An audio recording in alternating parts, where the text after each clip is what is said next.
مختر شرم للا پاس اختر دے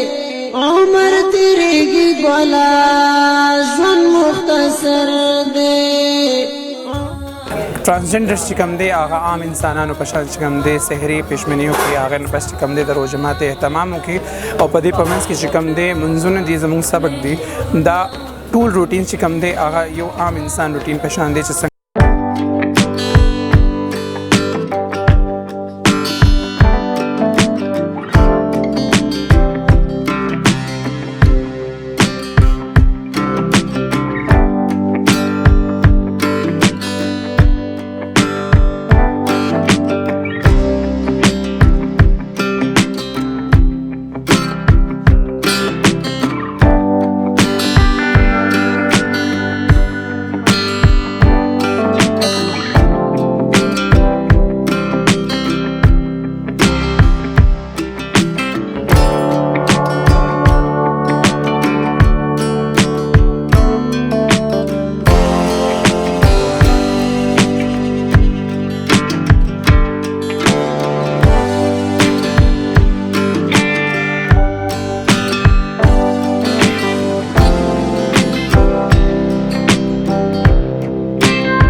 شو پلین خپل کمیونټي کې چې کوم دی هغه موږ اختر مناو